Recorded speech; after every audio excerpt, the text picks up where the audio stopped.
கணேசனா இருந்தவர் சிவாஜி கணேசனா, அவரோட சிவாஜி சேர்ந்திருக்கும். இப்ப சிவாஜி ராவா இருந்தவர் ரஜினிகாந்தா பேர் மாறுறாரு. ஒருத்தனுக்கு பேரை மாத்தணும்னா சூப்பரா வந்துருவான்னாக்கா எல்லாரும் உலகத்துல இருக்க அத்தனை பேருக்கு பேரை மாத்தி நல்லா உணர்ந்துலாம்ல. குலதெய்வங்களை வழிபடுறதுங்கிறது ஒரு மிக முக்கியமான ஒன்று. ஆனா சிலர் வந்து அவங்களுடைய குலதெய்வமே தெரியாம இருப்பாங்களா சார்?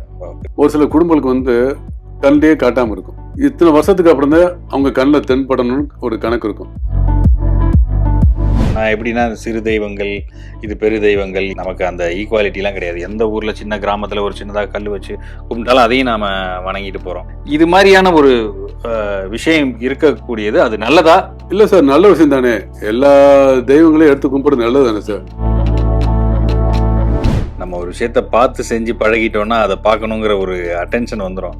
அப்புறம் நாளைக்கு ஏதாவது ஒன்று தவறாக நடந்துச்சுன்னா ஐயோ பார்க்காம விட்டோமே, அது நான் அதை அவாய்ட் பண்ணேன்னு சொல்லவில்லை. ஜாதகம் தான் மெயின் சொல்லி அவாய்ட் பண்ண சொல்லலாம். ஆனால் அதையும் கவனத்தில் கொள்ள வேண்டியது கடமை. பெயருங்கிறது எவ்வளோ பெரிய ரோலை ப்ளே பண்ணுது. சிலருக்கு வந்து அந்த பெயர் மாற்றம் நடந்ததுக்கு அப்புறம் லைஃபே நிறைய மாறிடுச்சு சார். அது மிக முக்கியமாக எங்களுடைய துறை தான், சினிமா துறையில் தான். நீங்கள் சிவாஜி கணேசன் சார் கூட பாருங்களேன், சிவாஜி கணேசனாக இருக்கலாம், ஜெமினிகா சாராக இருக்கலாம், ரஜினி சாராக இருக்கலாம், எல்லாருக்குமே பார்த்தீங்கன்னா அவங்களுக்கு ஒரு சர்டன் டைமில் அவங்களுடைய அந்த எஸ்டாப்ளிஷ்மெண்ட் வர நேரத்தில் அவங்களோட பெயரே மாறி இருக்கும். கணேசனாக இருந்தவர் சிவாஜி கணேசனா, அவரோட சிவாஜி சேர்ந்திருக்கும். இப்போ சிவாஜி ராவா இருந்தவர் ரஜினிகாந்தா பேர் மாறுறாரு. ஸோ வேற அந்த பெயருக்கு ஒரு பவர் வருது, அந்த பெயர் ரொம்ப பவர்ஃபுல்லாக மாறுது. ஸோ அந்த பெயர் வைக்கிறதுடைய இம்பார்ட்டன்ஸ் என்னங்கிறது எனக்கு புரியுது சார். இப்போ கலைத்துறை சார்பாக ஒரு விஷயம்னா, கலைத்துறை சார்பான்றதை விட நிறைய பேர் இப்போ இதை பார்க்குறவங்க நிறைய பேர் இன்னைக்கு இந்த மீடியாவில் இருக்கவங்க எல்லாருமே, இப்போ கேமராமேனாக இருக்கட்டும், எல்லாமே கலைத்துறை சேர்ந்தவங்க தான். இது ஒரு கலைத்துறையில் பிரபலம் அடைகிறாங்க, ஒரு நல்ல பெயர் புகழ் வருதுன்னா அதுக்கு என்ன மாதிரியான கிரகங்கள் வந்து அமைப்புகள் இருக்குன்னு நினைக்கிறீங்க சார்? இப்போ நீங்கள் இந்த பேர் விஷயத்தில் ஒரு விஷயத்தை சொல்லிடுறேன் சார். இந்த பேர் மாற்றணும்னா யாராவது கேட்டவங்க உடனே பேரை மாற்றிட முடியாது சார். ஒத்துக்க மாட்டோம். பேரை மாற்றிட முடியாதுன்னு கிடையாது, ஒத்துக்க மாட்டோம். உனக்கு இந்த பேரை மாற்றினாலும் கிரக அமைப்பு சரியில்லை. ஃபர்ஸ்ட் ஜாதகம், இந்த அஸ்ட்ராலஜி தான். ரெண்டாவது தான் பெயர். பெயரை மாற்றுறது வைக்கிறதுனா ஒரு சப்போர்ட் தான் சார், செகண்டரி தான். ஒருத்தனுக்கு பேரை மாற்றணும்னா சூப்பராக வந்துடுவான்னாக்கா எல்லாரும் உலகத்துல இருக்க அத்தனை பேருக்கு பேரை மாற்றி நல்லா உணர்ந்துலாம்ல. யாருக்கு பேரை மாற்றணும், இந்த டைம்ல உங்களுக்கு இந்த பேரை இந்த மாதிரி மாற்றி வசியமா சொன்னோன்னா எல்லாரும் புரிய மாதிரி ஒரு வசியத்தன்மை இருக்க மாதிரி பேரை மாற்றணும்னு விதி இருக்கு. மாற்றிக்கிங்கன்னு சொன்னா பேசிக் இந்த அஸ்ட்ராலஜி. ரெண்டாவது பெயர். அதுக்கப்புறம் அந்த பேரை வேலை செய்யும். இப்போ நீங்க சொன்னீங்கல்ல, சில நடிகள் பேர் சொல்லி உங்களுக்கு பேர் மாற்றணும்னு, அந்த நேரம் தசாபுத்தி ஜாத ரீதியா வரும்போது மாற்றணும்னு விதி இருக்கு, மாத்திருப்பாங்க. அதான் உண்மை. அப்படி மாற்றும் போது வேலை செய்யும். பேரை மாத்தினால பெரிய ஆள் வேணாக்க எல்லாராலையும் செஞ்சிட முடியாது. எல்லாருக்கும் பேரை மாத்தி பெரிய ஆள் எனக்கு தெரிஞ்சு நிறைய பேர் சார், சில பேர் மாத்தியும் இருக்காங்க. மாத்தி அவங்க பெருசா இருந்த ரீச் கூட இல்லாம வர முடியாது. மேபி அது அவங்களுடைய சுய ஜாதகம் முடியாது. அதனால பேரை மாத்தினாலும் வேலை செய்யாது இருக்கும் போது நான் சொல்லிடுவேன் சார், நீங்க பேரை மாற்ற வேண்டிய தேவையில்லை, இப்ப அதுக்கு உண்டான நேரம் இல்லை, நீங்க எப்பயும் போல இருங்க, தசாபத்தி வரும்போது நீங்களே மாத்திடுவீங்க, என்னைய கூட கேட்க மாட்டீங்க, நீங்களே மாத்தீங்கன்னு சொல்லி அனுப்பிச்சுடுவோம். ஆனால் விடாம திருப்பி கேட்பார், சார் நீங்க சொன்ன டைம் வந்து மாத்திக்கலாமா, மாற்ற வேண்டிய தேவையில்லை, இருந்தாலும் நீங்க விருப்பப்பட்ட மாத்தி தரோம். இன்னொன்று சார், அடுத்து இந்த ராசி கல் எல்லாம் போடுறாங்களா சார், அது நிறைய பேருக்கு ஒரு நம்பிக்கையும் இருக்கு. சிலருக்கு இது உண்மையான கல் தானா, இது இந்த இடத்துல கிடைக்கிது ஒரிஜினல் தானா, இது போட்டால் ஒர்க் அவுட் ஆகுமா ஆகாதா, நம்ம ராசிக்கு போகிறதுமா, சிலர் வைரம் செட் ஆகாதுங்கிறாங்க, சிலர் முத்து போடலான்றாங்க, சிலர் கோமேதகம், அது மாதிரி பல இந்த நவரத்ன கற்களில் சில விஷயங்கள்லாம் நம்பிக்கைகள்லாம் இருக்குல்ல சார், அதை பற்றி உங்களுடைய பார்வை என்ன? இப்போ நான் பேருக்கு என்ன விளக்கம் கொடுத்தேன்னா அதே தான் கல்லும் ஜாதி கல் இந்த மாதிரி சொல்கிறேன். அது ஒரு எக்ஸ்ட்ரா சப்போர்ட்டாக தான் இருக்கும். இப்போ எங்கேயாவது யாராவது ஒருத்தர் நீங்கள் சந்திக்கக்கூடிய ஒவ்வொருத்தரும் சந்திக்கக்கூடிய நண்பர்கள் யாராக இருந்தாலும், நான் இந்த கல் மர பச்சை போட்டேன் சூப்பராக வந்துட்டேன், முத்து மோரம் போட்டேன் சூப்பராக வந்துட்டேன், வைடூரம் போட்டேன் சூப்பராக வந்துட்டேன், கோமேதம் போட்டேன் சூப்பராக வந்துட்டேன்னு யாராவது நீங்கள் சந்திக்க நபர்கள் யாராவது அடிக்கடி சொல்லி கேள்விப்பட்டீங்களா? ரொம்ப ரேராக கேள்விப்பட்டீங்களா? நான் கேள்விப்பட்டதில்லை, ஆனால் போட்டிருக்காங்க. அப்படி கிடையாது சார். அதுவும் இப்போ நான் பேருக்கு விளக்கம் கொடுத்தேன் பார்த்தீங்களா, அதே மாதிரி தான் இந்த ஜாத ரீதியாக இதுக்கு. இப்போ கல் போட்டு பெரிய ஆள் ஆகிட்டாக்கா ஜாதகம் எதுக்கு சார்? ஜாதத்தை பார்க்குறோம், கல் போட்டு பெரிய ஆள் அப்படின்னாக்கா எல்லாரும் கடை போய் அப்பா அரைக்குள்ள மரங்களுக்கு ஒரு வாங்கிட்டு போயிடுவாங்கல்ல. அது ஒரு அடிஷனல் சப்போர்ட் தான், நம்பிக்கைக்கு அடிஷனல் சப்போர்ட் தான், அதான் உண்மை. இது வாங்கி போட்டதுனால சூப்பர்னு சொல்ல முடியாது சார். இது உங்களுக்கு சப்போர்ட்டாக இருக்கும், இந்த டைம் நல்லா இருக்கு, இந்த கல்லை போட்டுங்க சப்போர்ட்டா இருக்கும். இந்த டைம் நல்லா இருக்கு, இந்த கோயிலுக்கு போங்க, குடும்பத்தோட போயிட்டு வாங்க, வருஷத்துக்கு ஒரு ட்ரிப் போயிட்டு வாங்க, அல்லது மாசத்துக்கு ஒரு நாள் பௌர்ணமிக்கு போயிட்டு வாங்கன்னு சொல்றோம் பாத்தீங்களா, அது மாதிரி சப்போர்ட். இப்போ இன்னொரு ஒரு இது சார், இப்போ பொதுவா எல்லாரும் வந்து அவங்கவுங்க குலதெய்வத்தை கும்பிடுறது ஒரு நம்பிக்கையா வச்சிருக்கோம். மற்ற எல்லா கோயில்கள், எல்லா ஒவ்வொரு பரிகார கோயில்களா இருக்கட்டும், பெரிய கோயில்களா இருக்கட்டும், பெருதெய்வங்களா இருக்கட்டும், எல்லாம் இருக்கட்டும், குலதெய்வங்களை வழிபடுறதுங்கிறது ஒரு மிக முக்கியமான ஒன்று. ஆனா சிலர் வந்து அவங்களுடைய குலதெய்வமே தெரியாம இருப்பாங்களே சார்.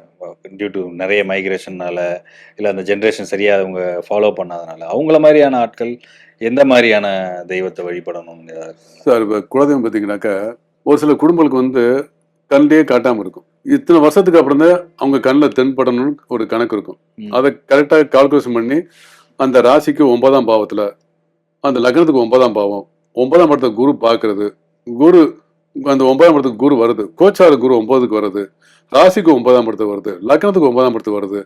அவங்க குடும்பத்துல எத்தனை ஆண் வர்க்கம் இருக்கோ அந்த எல்லாருக்குமே அதே மாதிரி லக்னத்துக்கு 9ஆம் இடம், ராசிக்கு 9ஆம் இடம், எல்லாருக்குமே இந்த 9ஆம் இடம் பாதிக்காம கரெக்டான நிலைமையில இன்னைக்கு நல்லா இருக்கு வரப்போகுதுனாக்க குலதெய்வம் கண்ணில் தட்டுப்படுது சார். ஒரு சிலருக்கு குலதெய்வத்தை கும்பிட்டாலே சரி வராத சில காரணங்கள் இருக்கு. அவங்க குலதெய்வம் கண்ணுக்கே தட்டுப்படாது. அப்ப அந்த 9ஆம் இடம் பாதிக்கப்பட்டிருக்கும். அந்த வீட்டுல மூத்தவர்கள், தாத்தா, அப்பா, பிள்ளைங்க 3 பேருக்குமே அந்த குலதெய்வம் ஸ்தானம் பாதிக்கப்பட்டிருக்கும். 9ஆம் இடம் லக்னத்துக்கு 9ஆம் இடம், ராசிக்கு 5 9 5 9 எடுத்துக்கலாம். ராசிக்கு 5 9, லக்னத்துக்கு 5 9, இந்த 3 பாவங்களும் பாதிக்கப்பட்டிருக்கும். பாதிக்கப்பட்டிருந்தா குலதெய்வத்தை போய் கும்பிட்டா கூட கண்ணுக்கு தடுப்படாது. அப்படி தேடி பிடிச்சு கண்டுபிடிச்சு கும்பிடக்கூடிய வாய்ப்பு இருந்தாலும் அது நன்மை செய்யுமான்னு சொல்ல முடியாது. அப்ப நம்ம ஒதுங்கிதான் நிக்கணும். அப்ப சொல்லிடுவோம், நீங்க குலதெய்வத்தை தேடி போகாதீங்க. உங்களுக்குன்னு ஒவ்வொரு ஜாதகத்துக்கும் ஒரு இஷ்ட தெய்வம் இருக்கு, அதை மட்டும் எடுத்து கும்பிடுங்க. உங்க லக்னத்துக்கு ராசிக்கு 9ஆம் பாவம் குரு பாக்குறாரு, குலதெய்வத்தை தேடி போங்க. இப்ப நேரம் வந்துருச்சு, உங்க குலதெய்வம் கண்ணுக்கு தட்டுப்பட போகுது, இந்த இடங்கள்ல இருக்கு, இந்த மாதிரி இடங்கள்ல கண்ணுக்கு தட்டுப்படுது, நீங்க உங்க முன்னோர்கள் சொந்தக்காரங்க சொல்லி கேள்விப்பட்டிருப்பீங்க, தேடி போங்க, நிச்சயம் கண்ணுக்கு தட்டுப்படும், கும்பிடுங்க, நல்லா வர போறீங்க. இல்ல நீங்க போகவே போகாதீங்க, கண்ணுக்கு தட்டுப்படாது, அமைதியா இருங்க, நல்லது. உங்க இஷ்ட தெய்வத்தை கும்பிடுங்க. உங்க ஜாதகப்படி இந்த தெய்வம் நல்லா இருக்கு. 9ஆம் இடத்துல கரெக்டா பாத்தீங்கன்னா சூரியன் ராகு இருக்காரு, சுக்கரன் ராகு, சூரியன் சுக்கரன் ராகு இருக்கு, லட்சுமி நரசிம்மரை தேடி போங்க, நிச்சயம் நல்லது செய்வாரு. சந்திரன் சுக்கரன் இருக்கு, சரஸ்வதி எடுத்து கும்பிடுங்க அப்படின்னு எடுத்து சொல்லுவோம். ஸோ அவங்களுக்கு ஒரு ஒரு அந்த கிரக அமைப்புகளை பார்த்து அவங்களுக்கு எது ஃபேவர் பண்ணக்கூடிய ஒரு தெய்வம், அதிர்ஷ்ட தெய்வம் மாதிரி இஷ்ட தெய்வம் எடுத்து கும்பிடுங்க. அதையே நீங்க குலதெய்வம் நினைச்சு கும்பிடுங்க, நிச்சயம் நல்லது இருக்கும். ஸோ ஒரு விஷயம், ஒருத்தர் வந்து ஒரு குடும்பம் கிட்டத்தட்ட ஒரு 30 வருஷமா ஒரு தெய்வத்தை கும்பிட்டு இருக்காங்க. அவங்க எல்லாருமே ஒரு இந்த மாதிரி கும்பிடுறவங்க ஒரு காவலி தெய்வத்தை கும்பிட்டு இருப்பாங்க. திடீர்னு ஒருத்தர் போய் அவங்க 30 வருஷமா காவலி தெய்வம் கும்பிடுவாங்க, ஆனா குலதெய்வம் என்னன்னே தெரியாம அந்த குடும்பம் கொண்டுகிட்டு இருப்பாங்க. இவங்க தேடிட்டே இருப்பாங்க, எங்க குலதெய்வம் என்ன குலதெய்வம்ட்டு. இந்த 30 வருஷமா அந்த அந்த தெய்வத்தை கும்பிட அந்த காவலி தெய்வத்தை கும்பிட உங்களுக்கு இந்த குடும்பத்துக்கு நன்மை அதிகமா நடந்திருக்கும். திடீர்னு போய் ஒரு இசை தெய்வத்தை, ஒரு குலதெய்வத்தை தேடி போறாங்க, ஒரு ஜோசியர் மூலமா தேடி போறாங்க. ரைட்டு, நம்ம குலதெய்வம் கிடைச்சிச்சுன்னு சொல்லி கும்பிட ஆரம்பிக்கிறாங்க. இவ்வளவு நாள் கும்பிட்ட தெய்வம் செஞ்சது இல்லையா, கை விட்டுரும்ல. அப்ப தெய்வம் எப்படி செய்யறது? அதுதான் எனக்கு ஒரு சந்தேகம். இப்ப கடவுளுங்கிறது சாதாரணமா நம்ம ஒரு ஒரு ஒரு பெரிய மனுஷன் இருக்காரு, இப்ப நீங்களே இருக்கீங்க, நான் உங்களை வந்து தொடர்ந்து ஃபாலோ பண்றேன், எனக்கு ஒருத்தரோட நட்பு கிடைச்சிருச்சு, அதனால நான் உங்ககிட்ட சில நாள் வராம இருக்கேன். என் பக்கத்திலே வந்துட்டாரு ஒரு இன்னொரு நண்பர் வந்துட்டாரு, அதுக்காக நீங்க என்ன திட்ட மாட்டீங்கல்ல? திட்ட மாட்டேன்ல, எப்படி நினைப்பேன்ல, ஒரு செவன் நினைப்பேன்ல, புது நட்பு வந்து விட்டுட்டாரு. அது அது அந்த பெரிய ஸ்தானத்துல இருக்கவங்களுக்கு அந்த எண்ணம் வருமா சார்? வரும்ல. என்னப்பா அது பரவாயில்ல, நீ எங்கதான் நல்லது, நல்லா இருப்ப, நல்லா அந்த பிளஸிங் தானே இருக்கும், அவ்வளவு விட்டுருவாரு. ஆனா அந்த தெய்வ கடாட்சம் நின்றுமா இல்லையா? அன்னைக்கு அங்க இருந்து வர சப்போர்ட் கம்மியாயிடும். அதேதான். அவங்க ரிவெஞ்ச் எல்லாம் எடுக்கிறது கிடையாது, ரிவெஞ்ச் எடுக்க மாட்டாங்க. அந்த சப்போர்ட் நின்னாலே அந்த அனுகிரகம் குறையுது. குறையும் போது அப்ப உங்களுக்கு என்ன நடக்கும்? இவ்வளவு நாள் 30 வருஷமா காத்த தெய்வம் இவ்வளவு ஏன் சார் இவ்வளவு ஏன் போறோம்? அதை நம்ம இப்படி எடுத்துக்கலாமா சார்? அது வந்து கடவுள் வந்து உனக்கு அதை குறைக்கல, நீயா அவருடைய பிளஸிங்க கட் பண்ணிக்கிட்ட, அப்படிதான் இல்லையா? இது அந்த அந்த அங்க இருந்து வர இதை நம்ம க்ளோஸ் பண்ணிக்கிட்டோம். இப்ப மனித வாழ்க்கையில ஒண்ணு சொல்றேன், நம்மகிட்ட சின்ன பிள்ளைல உங்க அம்மா அப்பா ஏதோ ஒரு காரணத்துல ஒருத்தன்ட்ட கொடுத்து விட்டுட்டு போயிட்டாங்க, ஏதோ காரணத்தை விட்டுட்டு போயிட்டாங்க. உங்களை எடுத்து வளர்க்குறாங்க. ஆனா உங்களுக்கு சின்ன பிள்ளையில இவங்க தான் எடுத்து வளர்க்குற அப்பா அம்மான்னு தெரியாது. பெத்த தாய் தாப்போன்னு நீங்க வளர்ந்துட்டு இருக்கீங்க. நீங்க படிச்ச ஆளாகி பெரிய மனுஷாகி அந்தஸ்தா இருக்கீங்க. அப்ப உங்களை பெத்த தாய் தந்தை யாருன்னு தெரியுது. இந்த கதையே உங்களுக்கு அப்ப தெரியுது. இப்ப பெத்தவங்க கூட போயிட்டீங்க. இவ்வளவு நாள் எடுத்து வளர்த்தவங்களோட மனநிலை என்ன சொல்லுங்க? அத மறந்துட்டு போனா தப்பு. இல்ல. சார் நீங்க போகவே கூடாதுன்றேன். ஆ. மறந்து எப்படி போகலாம்? அவங்களே வச்சு பார்த்துக்கணும், இவங்களே வச்சு பார்த்துக்கணும். ஆமா, 2 பேரையும் ஈக்குவலா பார்க்கணும். அப்ப அதுல நீங்க போயிட்டாக்க இவ்வளவு வச்சு நீங்க தெய்வத்தை கும்பிட்டீங்களா சார்? 30 வருஷமா தெய்வத்தை கும்பிட்டுருக்கீங்க. ம். உங்களை அந்த தெய்வம் உங்களுக்கு காத்திருக்கு. ம். எடுத்து வளர்த்தவங்க காப்பாத்திருக்காங்க. திடீர்னு பெத்தவங்களை பார்த்து போயிட்டீங்கன்னா, ம். குலதெய்வத்தை பார்த்து போயிட்டீங்கன்னா, அப்ப 2 பேரையும் கவனிக்கணும் சார். ம். அதான் சொல்லி விட்டுறக்கூடாதுன்னு சொல்ல வரேன். புரியுது சார், புரியுது. இன்னொன்னு சார், இப்ப பொதுவா இப்ப இப்ப என்ன மாரி ஆளுகள்லாம் வச்சுங்களேன், ம். ஆ, பக்தி இருக்கு. கடவுளை பொதுவா நம்புறேன். நான் எப்படின்னா, சிறு தெய்வங்கள், இது பெரு தெய்வங்கள், இங்க போனா பெரிய நல்லது நடக்கும், இங்க போனா அப்படின்ற மாரிலாம் இல்ல. நமக்கு அந்த ஈக்குவாலிட்டிலாம் கிடையாது. எந்த ஊர்ல சின்ன கிராமத்துல ஒரு சின்னதா கல்லு வச்சு கும்பிட்டாலும் அதையும் நாம வணங்கிட்டு போறோம். ஆ, அது ஒரு கடவுள் ரூபமா வழிபட்டு வேற ஒரு மக்கள் வழிபட்டு இருந்தாங்களோ அதுக்கும் நம்ம மரியாதை செய்றோம். அதையும் கடவுளாவே நினைச்சு நம்ம கும்பிடுறோம். ஏன்னா ஒவ்வொரு விஷயத்தையும் அதை கல்லு நினைக்கிறவனுக்கு கல்லு, கடவுளா நினைக்கிறவனுக்கு கடவுள்ன்றது நம்மளுடைய ஒரு தாட் ப்ராசஸ் வச்சுங்களேன். இந்த மாதிரி நம்ம எல்லா விஷயத்தையும் எல்லா கடவுளர்களையும் ஈக்குவலா நம்ம ஒரே இதுவா நினைச்சு நம்புறது வந்து இது பலன் எதிர்பார்த்துன்றது இல்லை சார். இது மாதிரியான ஒரு விஷயம் இருக்கக்கூடியது அது நல்லதா, இல்ல எல்லாத்தையும் சில தெய்வத்தை கும்பிடக்கூடாது அப்படிங்கிற மாதிரி எதுவும் இருக்குங்களா? இல்ல சார், நல்ல விஷயம் தானே. எல்லா தெய்வங்களையும் எடுத்து கும்பிடுறது நல்லது தானே சார். எனக்கு இந்த தெய்வம் தான் பிடிக்கும், இந்த தெய்வம் பிடிக்காதுன்னு கிடையாது சார். அது எல்லா தெய்வத்தை எடுத்து கும்பிடுறது நல்ல விஷயம் தானே. ஏன்னா இப்ப நான்லாம் வந்து எல்லா மதத்தையுமே நான் அதை ஒன்னா நினைக்கிறேன். எனக்கு வந்து அந்த மாதிரியான ஒரு நம்பிக்கை. நான் தர்காவுக்கும் போயிருக்கேன், மசூதிகளுக்கும் போயிருக்கேன். சின்ன வயசுல இருந்து கிறிஸ்டின் ஸ்கூல்ல வளர்ந்ததுனால அந்த சர்ச்சுடைய ப்ரேயர்ஸ், சர்ச்சுக்கும் போயிருக்கேன். ஸோ அதனால நமக்கு அந்த மத வேற்றுமை அப்படிலாம் கிடையாது. இறைவன் என்பது ஒன்று, அது எல்லாமே ஒரே சக்தியா ஒரே ரூபமா. நான் எளிமையான பரிகாரம் சொல்லும் போது உங்களுக்கு 5ஆம் பாவம் 9ஆம் பாவத்துல வந்து ராகு வந்துட்டாலே நீங்க இப்ப சொன்னீங்க இல்லையா, சர்ச்சுக்கு போய் மெழுகுவர்த்தி வைக்கணும்னு சொல்லுவேன். மசூதி வாசல் நின்றுட்டு உங்க குலதெய்வத்தை நினைச்சிட்டு உள்ள கூட போனா உங்களுக்கு சந்தோஷம் தான். வெளியே உள்ள போய் சங்கடமா இருந்தா வெளியே நின்று அந்த மசூதியை பார்த்து வெளியே நின்று கும்பிட்டுட்டு உங்க குலதெய்வத்தை நினைச்சிட்டு போன்னு சொல்லியிருக்கேன். சர்ச்சுக்குள்ளேயே போய் உங்களுக்கு புதன் இந்த மாதிரி 9ஆம் இடத்துல புதன் ராகு சேர்ந்துருக்கு. நீங்க வந்து சர்ச்சுக்குள்ள போய் 3 மெழுகுவர்த்தி ஏற்றிட்டு போன்னு சொல்லியிருக்கேன். ஏன்னா அப்படிலாம் கிடையாது, பாகுபாடே கிடையாது. அது பார்த்தீங்கன்னா புதன் நாள்ல கிரீன் கலர்ல 3 மெழுகுவர்த்தி வச்சுட்டு போங்கன்னு சொல்லியிருக்கேன். சண்டே சூரியனா ஞாயிற்றுக்கிழமை போக சொல்லியிருக்கேன். இந்த பாகுபாடு இல்லை சார். மக்கள் யார் வேணா எப்படி கும்பிடலாம். அதை வந்து அவங்களுடைய வளர்ப்பு, அவங்களுடைய சேர்க்கையை பொறுத்து அது மனம் மாறுபடும். நம்ம அதுக்குள்ள போக வேண்டாம். முடிஞ்ச அளவுக்கு நல்லது சொல்லுவோமே. ரெண்டாவது சார், இந்த கலர் ஷர்ட் போட்டா இன்னைக்கு இந்த வேலைக்கு போறீங்க, இந்த கலர் ஷர்ட் போடுங்க, இந்த கலர் கார் பயன்படுத்துங்க. மெயின் வந்து வாகனம் தான் மெயின். ஒருத்தர் வந்து நம்ம இப்போ அங்கேருந்து வரோம்னா அந்த காலத்துலலாம் தேரும் குதிரையிலையும் ட்ராவல் பண்ணியிருந்தாங்க. இன்றைக்கி எல்லாருமே காரு, பைக்கு, ட்ரெயின், ஃப்ளைட் இல்லாமல் எங்கேயுமே மூவ் ஆக முடியல. ஸோ எல்லாருக்குமே காரும் பைக்குங்கிறது ஒரு அத்தியாவசிய ஒரு பொருளாக, ஒரு வீட்டுக்கு 2 கார் இருக்குது, 4 பைக் இருக்குது.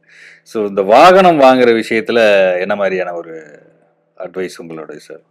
சார், வாகனம் என்பது வந்து 4ஆம் இடம் சார். ஒரு ஜாதகத்தில் வந்து லக்னத்துக்கு ராசிக்கு 4ஆம் இடம் நல்ல பலனோட இருந்தா, நல்ல ஒரு அது 4ஆம் இடம் மட்டும் இல்லை, சந்திரன் சுக்கிரன், 4ஆம் இடத்துக்கு சந்திரன் சுக்கிரன் செவ்வாய், இந்த 3 கிரகங்கள் வந்து 4ஆம் இடத்துல அதீத பலத்தோட இருந்தா ஒரு லக்ஸுரியான கார் வாங்குவாங்க சார்.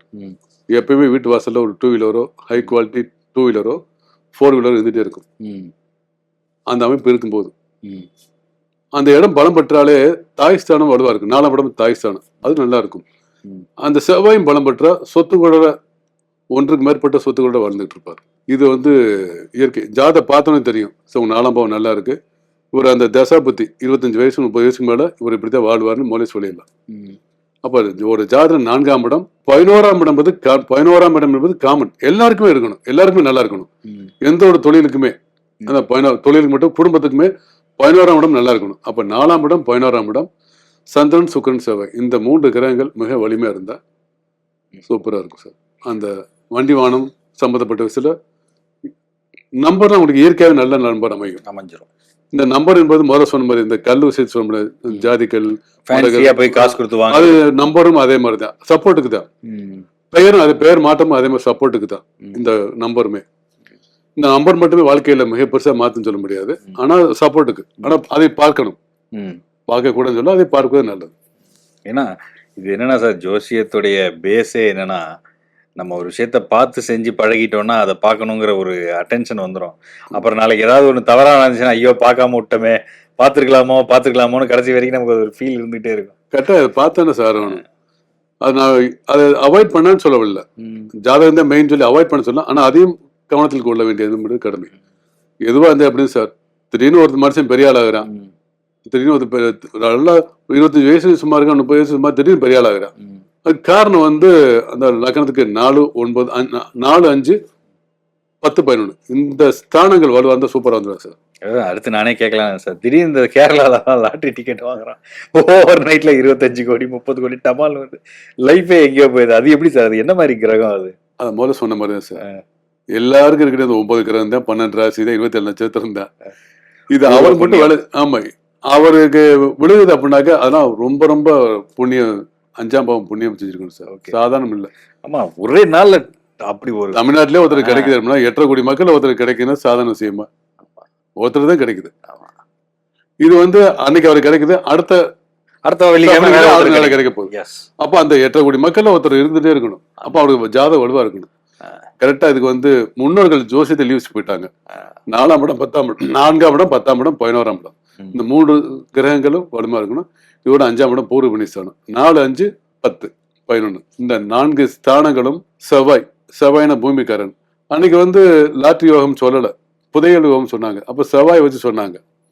இப்ப அப்படி இல்லை. அந்த 4, 5, 10, 11 புதன் வலுவா இருக்கணும் சார். புதன் தான் கம்யூனிகேஷன். இந்த புதன் வலுவா இருந்தா தான் அந்த லாட்ரி யோகம் உண்டு. ரொம்ப ரொம்ப ரேர். இது நம்ம சொல்லும் போது இப்ப நீ சொன்ன உடனே நம்பர் எடுத்து கொடுத்துலாம்ல, ஜோசியர் நம்பர் எடுத்து கொடுத்துலாம்ல. சமீபத்தில் ஒன்று பார்த்தேன் சார், செய்தியில யாரோ ஒருத்தர் லாட்டரி டிக்கெட் வாங்கி முருகர் கோயில் உண்டியல ஏதோ ஒரு சாமி உண்டியல போட்டாரு. அதையும் எடுத்துட்டு போய் இவங்க என்ன பண்ணிருக்காங்க, டெஸ்ட் பண்ணி ஒரு நம்பர்ல மிஸ் ஆயிடுச்சு. கடவுளுக்கே ஒரு நம்பர்ல மிஸ் ஆயிடுச்சு. அதான் சார், இப்ப நான் சொல்லிட்டேன் 4, 5, 10, 11 சொல்லிட்டேன். அப்ப ஒரு ஜாதத்துல அப்படி இருக்குனாக்க அவருக்கு அந்த நம்பர் கிடைக்கணும்னாக்க இந்த நம்பர் எடுத்து கொடுத்துட்டாங்க. ஏன் வரல? உனக்கு சொல்லணும் விதி இருந்தா தான் சொல்ல முடியும். ஜோசியருக்கு சொல்லணும் விதி இருந்தா தான் நடக்கும். உண்மைதானே? கண்டிப்பா 100%. இப்ப எனக்கு எல்லாம் தெரியும்னாக்க நம்மளே நம்பர் எடுத்து கொடுத்துலாம்ல. எனக்கு அந்த விதி இருக்கணும், என்னோட ஜாதத்துல அந்த விதி இருக்கணும், அப்படின்னா எடுத்து தர முடியும். அப்ப அந்த சக்சஸ்ஃபுல் ஜோதிடரா அவங்க மக்கள்கிட்ட அறியப்படுற அளவுக்கான நேரம் காலமா சார்? அப்படி இல்ல, சக்சஸ்ஃபுல் ஜோதிடர் சாதாரணமா புதுசா இந்த ஃபீல்டுக்குள்ள வந்திருப்பாரு, அவருக்கு அந்த விதி இருக்கணும். இப்போ வந்து சார் ஒரு எக்ஸாம்பிள், இப்போ உங்களோட கிளைண்ட்ஸா வர்றவங்களுக்கு 100க்கு 70 பேருக்கு சக்சஸ்ன்னு வச்சுங்களேன். அப்போ நீங்கள் ஆட்டோமேட்டிக்காக யார் குமரன் சார்கிட்ட போய் பார்க்கணும், குமரன் சார் அப்பாயின்மெண்ட்டை பிடிங்க அப்படின்னு ஒரு இது வருது. அடுத்து குமரன் சாரை பார்க்கறதுக்கு பெரிய பெரிய ஸ்டார்ஸ் வராங்க, பெரிய பெரிய மினிஸ்டர்ஸ் வராங்கன்னும் போது அப்போ உங்களுடைய டைமுங்கிறது அது எலிவேட் ஆகுது இல்லைங்களா? ஒரு காமன் பீப்புள்ஸை தாண்டி ஒரு நாட்டுடைய பிரதமரோ இவங்களோ உங்களை தேடுற அளவுக்கு வரும்போது அப்போ அந்த யார் ஜோதிடம் பார்க்கறாங்களோ அவங்களுடைய நேரம் என்பது அங்க ப்ளே பண்ணுது. அவங்களுக்கும் அந்த ஸ்டார்டம், அந்த நேரம் அவங்களுக்கு இருக்குது. பார்க்கணும் விதி இருந்தா தான் வந்து பார்ப்போம். அந்த நேரத்துல எல்லாரும் வர மாட்டாங்க சார். அப்படி இல்லை, நீங்க சொன்ன கரெக்ட். அவங்களுக்கு அந்த விதி இருக்கணும், அந்த நேரம் இருக்கணும், அப்படின்னா தான் வருவாங்க. ஒரு பிரபலம் நான் மட்டும் இல்லை, என்னை மட்டும் நீ கணக்குல வைக்கணும். என்னை மாதிரி எத்தனை பேர் இருக்காங்க, அவ்வளவு பேர்ட்டையும் போகணும், பார்க்கணும், விதி இருந்தா தான் பார்க்க முடியும். இன்னொன்னு, இன்னாரிடம் பார்த்தா தான் அவங்களுக்கு ஜாதகம் நல்லா வேலை செய்யணும் விதி இருக்கு. இன்னாட்ட போய் பார்க்கணும், இன்னார் மூலம் நல்ல வாக்கு கிடைக்கணும் விதி இருக்குங்களா, அது சம்மந்தப்பட்ட ஆள்கிட்ட போனாதான் கிடைக்கும். சார், இப்போ நீங்கள் வந்து நேமாலஜியில் ரொம்ப ஃபேமஸ், பெயரியல் ஜோதிடம் அப்படின்னு சொன்னா, அதை பற்றி எனக்கு அவ்வளோ டீட்டெயில் தெரியாது. பட் எனக்கு உங்களை ரெக்கமெண்ட் பண்ண என்னோட பிரதர் ஒருத்தர் பாபு அண்ணன், அவங்க எல்லாம் சொல்லும்போது அவர் அதில் பயங்கர எக்ஸ்பர்ட்ப்பா, ஸ்பெஷல் அவர். அதுவும் குறிப்பாக வந்து இப்போ ஒரு பெயரியல் ஜோதிடத்தில் நான் என் குடும்பத்தில் யார் யாருடைய சம்மந்தப்பட்ட பெயர்கள் இருக்குன்றதை நீங்கள் கரெக்டாக ஐடென்டிஃபை பண்ணுறீங்கன்னு வச்சுங்களேன். இது நீங்கள் தமிழ்நாட்டில் உள்ள பெயர்களை சொல்கிறதுல கூட எனக்கு ஒரு ஆச்சரியம் இல்லை. ஆனால் வெளிநாட்டு நண்பர்கள், உதாரணத்துக்கு அவங்க ஒரு இஸ்லாமிய நண்பர்களாக இருந்தால் அவங்களுடைய பேர் வந்து ஒரு ரஃபீக்கோ இல்லை ஏதோ ஒரு வித்தியாசமான ஒரு உருது மொழியில இல்லை அரபு மொழியில் இருக்க பெயர்களை சொல்கிறீங்க. ஒரு கிறிஸ்டியன் நண்பர்களோட பெயரில் இருக்கிற ஒரு ஃப்ரான்சிஸ்ன்ற பேர், இதெல்லாம் நான் காமனாக சொல்கிறது. ஏதோ ஒரு மார்க் இல்லை அந்த மாதிரி இருக்கிற பெயர்களை கூட நீங்கள் எப்படி கரெக்டாக ஐடென்டிஃபை பண்ணி சொல்கிறீங்க? இது எப்படி இது? ஆமாம் சார், இது இந்த பெயரியல் ஜோதிடம் அப்படின்னோடனே ரொம்ப பேர் நியூமராலஜி இந்த ஒவ்வொரு எழுத்துக்கும் ஒரு நம்பர் போட்டு எழுத்து கூட்டி சொல்லுவார் போட்டுக்கு அப்படி அது அப்படி இல்லை சார். என்னுடைய குருநாதருடைய வழிகாட்டின்படி ஒரு குடும்பத்தில் இந்த பேர் ஒருத்தருக்கு இருக்குது அப்படின்னா அவருக்கு இந்த ராசி நட்சத்திரப்படி இந்த பேர் இருக்குன்னா இவரை சுற்றி அமையக்கூடிய பெயர்கள் அவர் குடும்பத்தில் தாய் தந்தையர், உடன் பிறந்தவர்கள், சொந்த சித்தப்பா பெரியப்பா, அத்தை, இந்த வகையில இந்த பேர் இருக்குன்னு ஒரு கெஸ் பண்ணுவேன் சார். அது சொல்லும்போது கிட்டத்தட்ட அதில் வந்து ஒரு 2 பேர் வந்துருச்சு, 3 பேர் செட் ஆயிடுச்சு அப்படின்னா இவர் வாழ்க்கையில் அந்த ஜாதகப்படி முதல்ல ஜாதகம் முக்கியம், அப்புறம் பெயர். இந்த ஜாதகப்படி இந்த பெயரின்படி ஒரு குடும்பத்தில் இப்படி தான் நடக்குன்னு ஒரு முடிவு பண்ணிடலாம். நீங்கள் கேட்ட கேள்வி என்னன்னா தமிழ் பெயர்கள் இந்த குடும்பத்தில் இப்படி இருக்குன்னு சொல்றது பெரிய விஷயம். ஆனால் அதை தாண்டி மற்ற மதத்தினர் பேரில் குடும்பத்தில் இந்த பேர் இருக்குன்னு எப்படி எடுக்க முடியுது, அதை எப்படி சொல்ல முடியுமா? இப்போ உதாரணத்துக்கு முஸ்லீம் நண்பர்கள் வீடுகளையோ கிறிஸ்டின் நண்பர்கள் வீடுகளையோ வெளிநாட்டில் இருக்கக்கூடிய நபர்கள் பேசும்போதோ அந்த பெயர்கள் எப்படி உங்களால் சொல்ல முடியும்னு கேட்குறீங்க இல்லையா?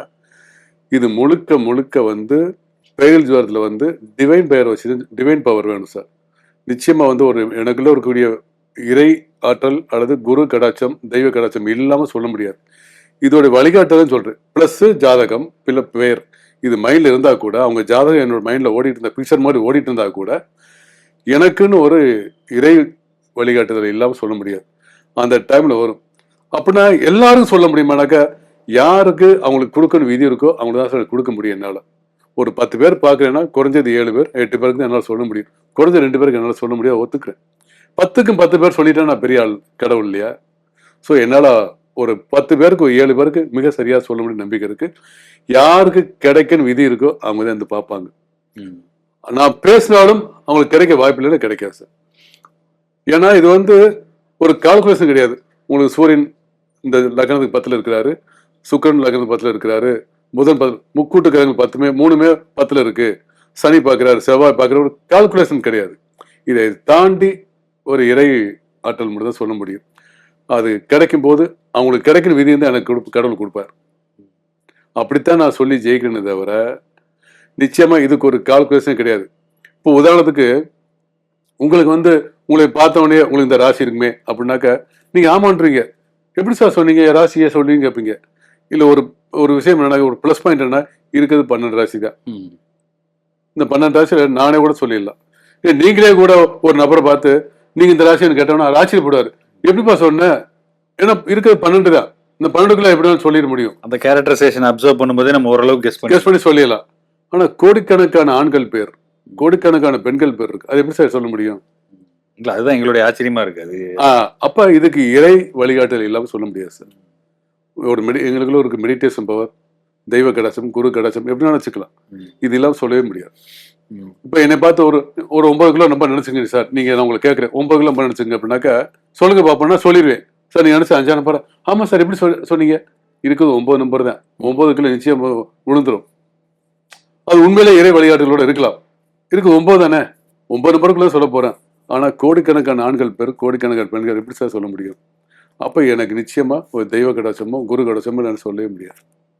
அது இருக்குது சொல்றேன். அது யாருக்கு கிடைக்கும் விதி இருக்கோ அவங்களுக்கு கிடைக்கும். அதனால சொல்றேன், நான் 10க்கு 7 8 என்னால சரியா சொல்ல முடியும். 2 என்னால இருந்து சொல்ல முடியாது. உண்மை. இப்போ ஒத்துக்கிறேன். ஏன்னா நான் 10க்கு 10 சொல்லிட்டு வச்சுங்க, நான் கடவுளா இல்ல, உண்மைதானே? ஓகே, என்னால அவ்வளவுதான் முடியும்.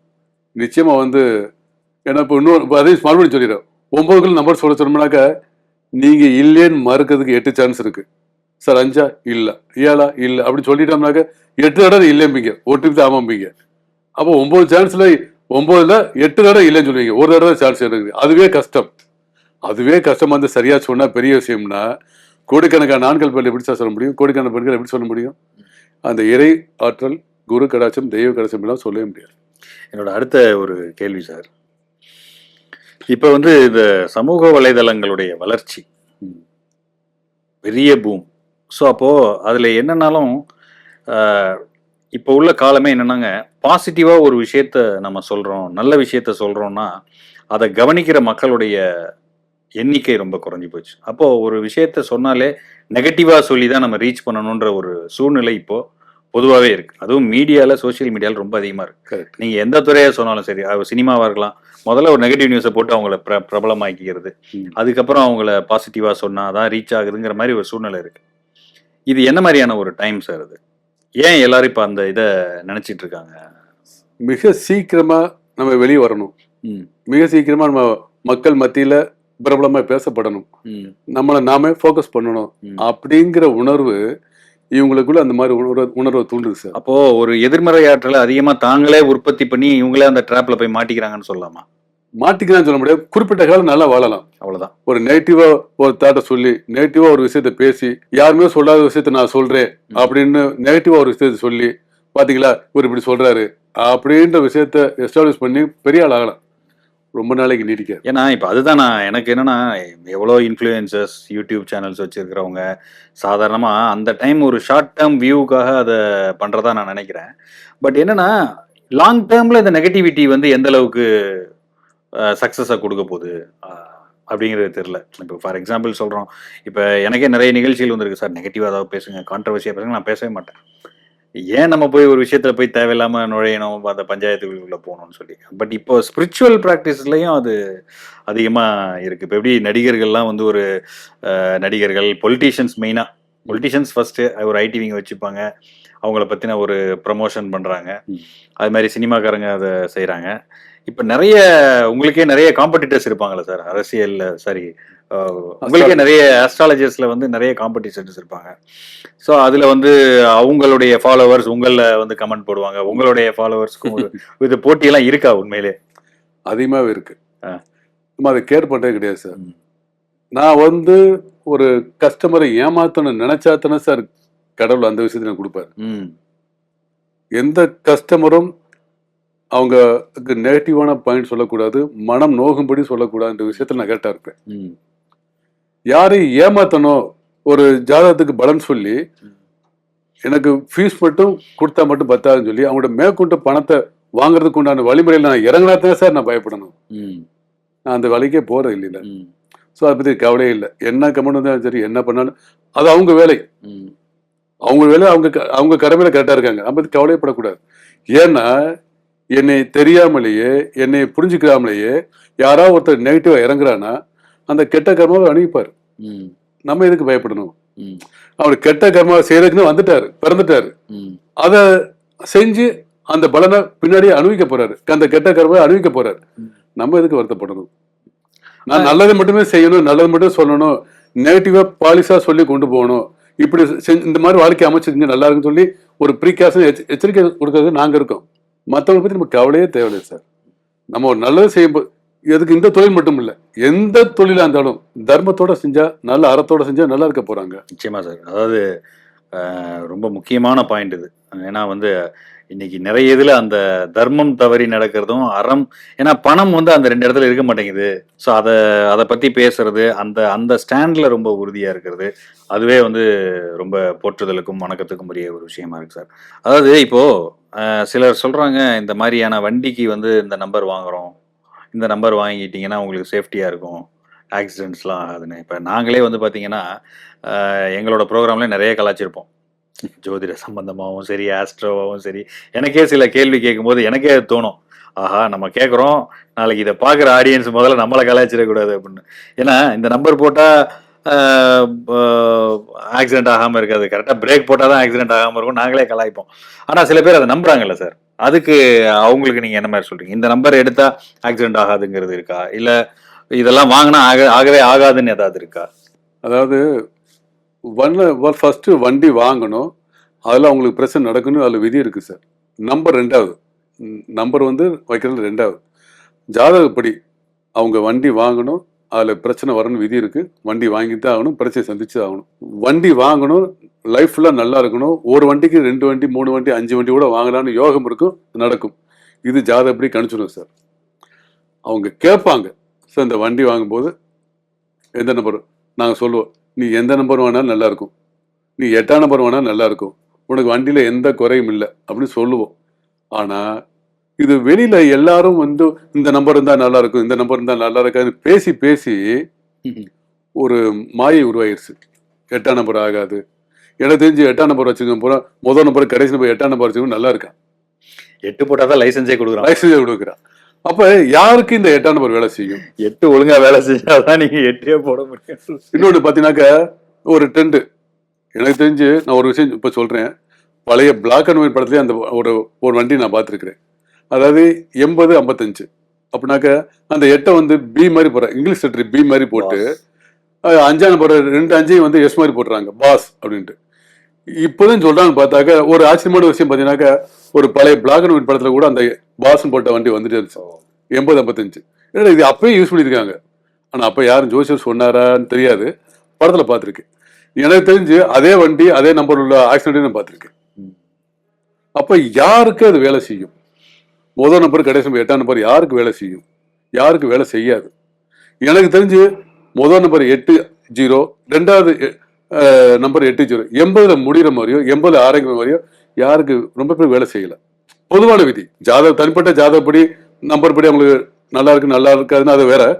பொதுவா முதல் நம்பர் 80 கடைசி நம்பர் 80 ரொம்ப பேருக்கு சரியா வேலை செய்யல.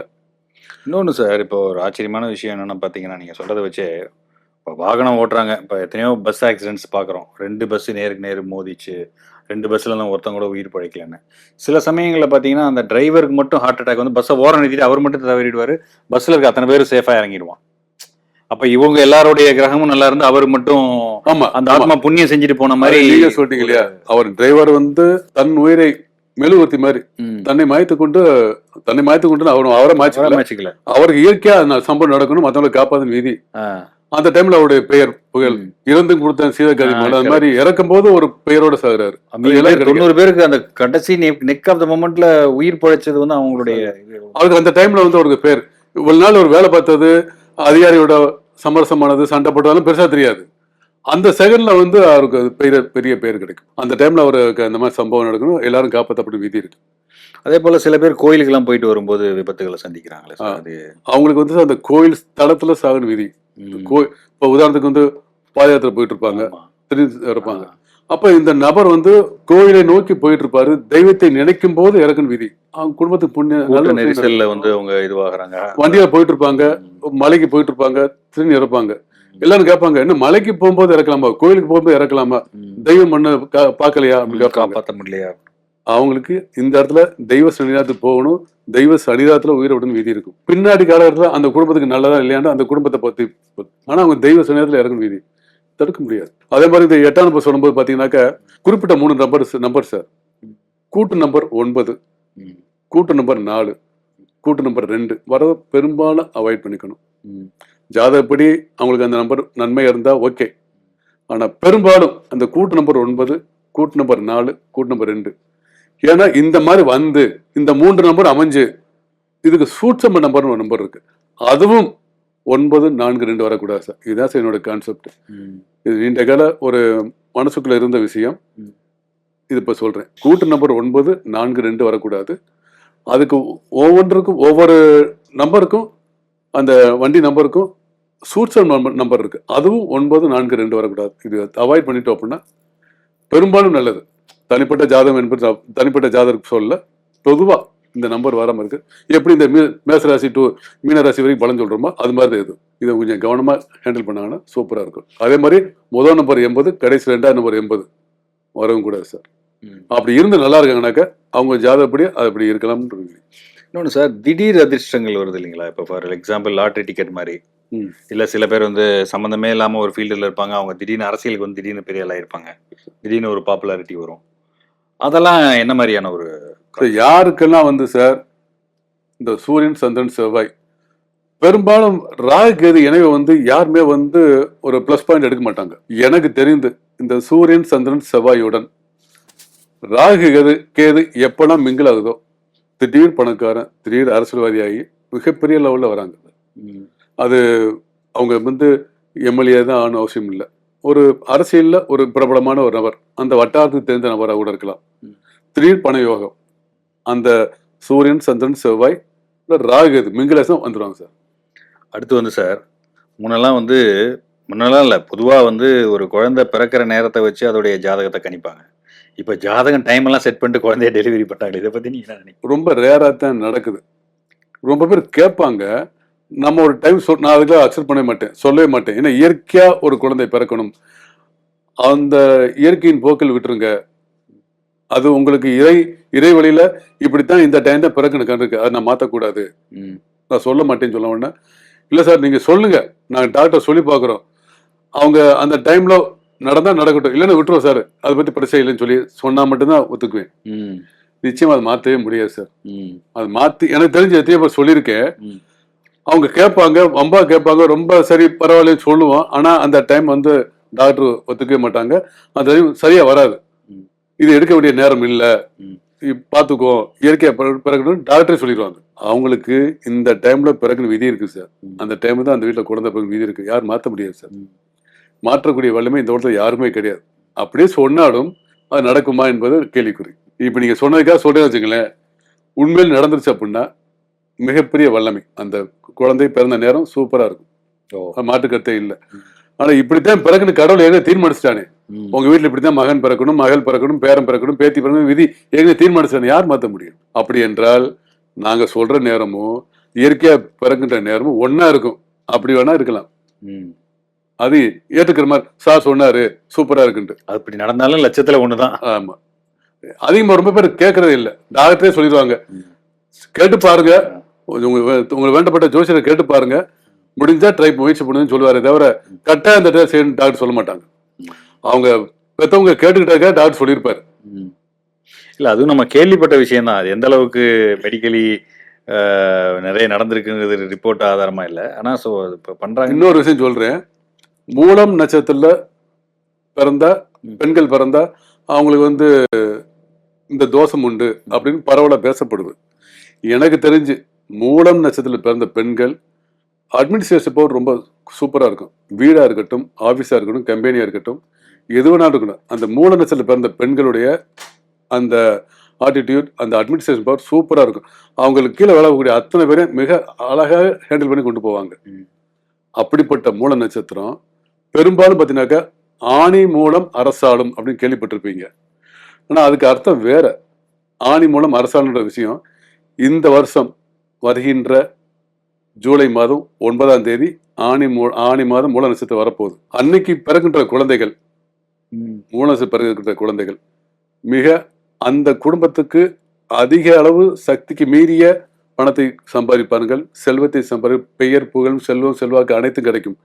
ஆனால் அந்த தேதி என்னைக்கு 9/7/2025. ஆனால் எந்த லக்னம் அதான் கேள்விக்குறி.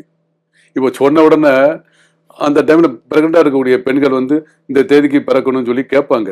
ஆனால் இது சொல்வது நல்லதில்லை. ஆனா அன்னைக்கு தேதியில எந்த லக்னம் என்பது மிக மிக நுண்ணியமான கணக்கு. இந்த லக்னத்தை பிறக்கணும். இப்போ நான் சொன்னோன்னு வச்சுங்களேன், அதை போய் அவங்க டாக்டர் போய் கேட்டுக்கிட்டு இருப்பாங்க, இந்த டைம்ல பிறக்கணும். நம்ம அந்த விலைக்கு கொடுக்கக்கூடாது. இயற்கையா பிறக்கணும், விதியும் தான் பிறக்கட்டும். ஆனால் அன்று பிறக்கின்ற, இப்ப சொல்றேன், அன்று பிறக்கின்ற குழந்தைகள் வீடு சுபிட்சம் அடையும், செல்வம் செல்வாக்கு பெயர் பொருள் எல்லாமே கிடைக்கும் அந்த குழந்தையினால.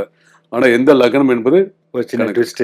ட்விஸ்ட். அதாவது கடவுள் என்னன்னா சார், இந்த கிரகங்கள் அமைப்பு, நேரம், 12 ராசி, 27 நட்சத்திரம் அதெல்லாம் வச்சு ஒரு ஆஸ்ட்ராலஜி எல்லாம் இது பண்ணா கூட சார் அது கன்ஃபார்மா நடக்கும்போது டேர்ம்ஸ் அண்ட் கண்டிஷன்ஸ் அப்ளைன்னு சின்னதா ஒன்று போட்டு விட்டு இல்ல என்ன காரணம்னா இது ஆணி மாதம் மூல நட்சத்திரம் மட்டும் அல்ல, குருவின் பார்வை இருக்கு. ஒவ்வொரு 5 வருஷத்துக்கும் அந்த ஆணி மாதம் குருவின் பார்வை 5 வருஷத்துக்கு ஒரு கிடைக்கும். 5, 7, 9 பார்வையா கிடைக்கும். 5ஆம் பார்வை, 9ஆம் 7ஆம் பார்வை, 9ஆம் பார்வை குருவினுடைய பார்வை கிடைக்கும். அந்த நட்சத்திரத்துக்கு, அந்த ராசி கிடைக்கும். இந்த ட்ரிப் என்னன்னா, ஆணி மாதம் எங்கே சூரியன் இருக்கோ அங்கேதான் குரு இருக்கிறார். மிக சரியாக 7ஆம் பார்வையாக குருவும் சூரியனும் அந்த சந்திரனை 7ஆம் பார்வை மிக சரியா பாக்குறாங்க. இந்த குருவின் 7ஆம் பார்வை இருக்கு இல்லைங்களா, இது 12 வருஷத்துக்கு ஒட்டுமே கிடைக்கும். அது இந்த ட்ரிப் கிடைக்க போகுது. அதுக்காக தான் சொல்றேன். நம்ம போய் சொல்லிட்டோம்னாக்க அன்னைக்கு எல்லாரும் போய் அந்த குழந்தை பிறக்கக்கூடிய அந்த டைமா இருக்கும், டாக்டர் போய் கேட்டுட்டு இருப்பாங்க. இல்ல லக்னம் முக்கியம், இந்த டைம் தான் பிறகு லக்னம் இருக்கும், அது சொல்ல வேண்டாம். ஏன்னா அது சில பிரச்சனை கொடுக்க வாய்ப்பு. உடனே அதை ஃபாலோ பண்ணி எல்லா ஹாஸ்பிட்டல் அந்த டைமை புக் பண்ணிட்டு போறாங்க. இது நிச்சயமா எனக்கு அற்புதம் கிடையாது. நிச்சயம் அந்த இப்ப சொல்லிட்டேன் இல்லையா, இன்னும் 10 வருஷம் கழிச்சு, 15 வருஷம் கழிச்சு, 20 வருஷம் அந்த குடும்பத்துல நல்லா இருப்பாங்க. சூப்பர் சார், ரொம்ப மகிழ்ச்சி சார். இந்த சச யோகம்னு சொல்றாங்களா அப்படின்னா என்ன சார்? சச யோகம்ன்றது சார் சனி கிரகத்தை வச்சு சொல்றது. சனி வந்து ஒரு ஜாதகத்துல கேந்திரத்தில், லக்னத்துக்கு கேந்திரத்தில் ஆட்சி உச்சம் பெற்றால் சசயோகம் சார். யாரோட ஜாதகத்துல லக்னத்துக்கு 4-7-10 லக்னம் 4-7-10 சனி ஆட்சி உச்சம் பெற்றால் இந்த சசயோகம் வேலை செய்யும் சார். அந்த குடும்பத்துல அந்த சனி தசை வரும்போது எல்லாரும் சனி தசைன்னு பயப்படுவாங்க இல்லையா? இந்த மாதிரி அமைப்புல சனி தசை வந்தா நிச்சயமா வாழ்க்கையில சனி கொடுப்பார், யாருக்கு எடுப்பார்னு ஒரு எதுகை முனையா சொல்றாங்க இல்லையா? இது உண்மையிலே கொடுப்பார். அந்த எதுகை முனை என்பது சரியா தவறான்ற கான்ட்ரவர்சிக்கு நான் போகல. ஆனா சனி கொடுப்பார், அள்ளி கொடுப்பார். நிச்சயமா 3 வம்சம் 4 வம்சத்துக்கு மேல ஜெனரேஷன் மேல சேர்த்து கொடுப்பார். மிக அளவுக்கு அதிகமா சம்பாதிப்பார். சில பாத்தீங்கன்னாக்கா இப்பெல்லாம் பாத்தீங்கன்னா இப்ப ஒரு கோடீஸ்வரனாக்கா 1 கோடி 2 கோடிலாம் கோடீஸ்வரர் 100 கோடி 200 கோடின்றாங்களே, அந்த மாதிரி நபர்களுக்கு பார்த்தீங்கன்னா இந்த அமைப்பு இருக்கும். இது மட்டும் காரணம் இல்லை, இதுவும் ஒரு காரணம். இந்த அமைப்பு ஒரு காரணம் சார். அப்புறம் இந்த செவ்வாய் நீச்சம்னா சொந்த வீடு இல்லைங்கிறாங்களே சார். சார் எனக்கு தெரிஞ்சு செவ்வாய் நீசமான நபர்கள், செவ்வாய் நீசமாக இருக்கக்கூடிய நபர்களுக்கு தான் சார் சொந்த வீடு கண்டிப்பா அமையுது. எனக்கு தெரிஞ்சு செவ்வாய் நீசமானவங்களுக்கு ஜாதகத்துல வந்து பாத்தீங்கன்னாக்கா 100க்கு 95% சொந்த வீடு இருக்கு சார். ஆனால் அதை அழிப்பானா கொண்டு செலுத்துவானா என்பதுதான் கேள்வியே. செவ்வாய் நீசமானா எல்லாரும் வீடு அமையாது நினைக்கிறாங்க, ஆனா வீடு அமையுது. ஆனால் எனக்கு தெரிஞ்சு செவ்வாய் நீசமானவங்க ஒரு வீடுக்கு 2 வீடு வச்சிருக்காங்க. 2 வீடுனாக்க கட்டடமா வச்சிருக்காங்க, பில்டிங்கா வச்சிருக்காங்க. சரிங்களா? 2 வீடு 3 வீடு கூட வச்சிருக்காங்க, கட்டுறாங்க, சொந்தமா கட்டுறாங்க. செவ்வாய் ஆட்சி உச்சம் பெற்றவங்க கூட சொந்த வீடு கட்டுறது இல்லை சார். நீசப்படவங்களுக்கு 1க்கு மேற்பட்ட வீடுகள் கட்டுறாங்க, நான் பார்த்திருக்கேன். ஆனா அதை கொண்டு செலுத்துறாங்களா தான் கேள்வி. அது தனிப்பட்ட ஜாதகத்தை பார்க்கணும். இப்போ நம்ம நீசம் பத்தி பேசும்போது எனக்கு இன்னொரு அது சம்பந்தமாவே இன்னொரு கேள்வி சார். நீசபங்க ராஜயோகம் இது ஒவ்வொருத்தருடைய ஜாதகத்துல இருக்குன்னா அவங்க என்ன மாதிரியான பலன்களை? ஒவ்வொரு கிரகத்துக்கு வந்து உச்சம் நீசம் 2 பலன் இருக்கு சார், 2 அம்சம் உண்டு. இந்த கிரகங்கள் நீசம் ஆயிட்டு அந்த கிரகம் இருந்த வீட்டுக்குரிய ராசி அதிபதி ஆட்சி உச்சம் பெற்றான்னு வச்சுங்களேன், அப்ப நீசபங்க ராஜயோகம் வேலை செய்ய ஆரம்பிச்சிடும். அதுவும் லக்னத்துக்கோ சந்திரனுக்கோ கேந்திரத்தில் இருக்குன்னு வச்சுங்க, நிச்சயமா இந்த நீசபங்க ராஜயோகம் வேலை செய்யும். நீசபங்க ராஜயோகம் என்பது ஒரு மனிதனுக்கு வந்து அளவு கடந்த செல்வத்தை தருவது சார், அளவு கடந்த சந்தோஷம், அளவு கடந்த புகழ் தரக்கூடியதான் நீசபங்க ராஜயோகம். நீசம் என்ற விஷயத்துக்கு வந்து சிறிதளவுல அவர் வாழ்க்கையில மிகவும் பின்னோக்கி போய், உதாரணத்துக்கு கடன்பட்டு ஊரை விட்டு ஓடி போய் மறுபடியும் பெரிய ஆளாவாங்க. அந்த விஷயத்துல அந்த இதுக்கு நீசபங்க ராஜயோகம் எடுத்துக்கலாம். எனக்கு தெரிஞ்ச ரொம்ப பேருக்கு வந்து இப்போ கேட்டீங்களா, செவ்வாய் நீசமாகி சனி நீசமாகி அந்த இடத்துக்குரிய கிரகம் ஆட்சி உச்சம் பெற்று இந்த மாதிரி நடந்திருக்கு. கடன் ஆகி போய் ஊரை விட்டு ஓடி அதுக்கப்புறம் 2 வருஷம் 5 வருஷம் கழிச்சு மிகவும் உழைச்சி சம்பாதிச்சு மேலே வர்றாங்களே, அவங்களுக்கு போகிற அந்த நீசபங்க ராஜயோகம் இருக்கு சார். இன்னொரு கேள்வி சார், நம்ம வந்து இப்போ அரசியல்வாதிகளை கேட்டோம், ஆன்மீகவாதிகளை பற்றி பேசினோம், சினிமா, அப்புறம் வண்டி வாகனங்கள், லாட்டரி, இது மாதிரி நிறைய விஷயங்கள் கேட்டோம்.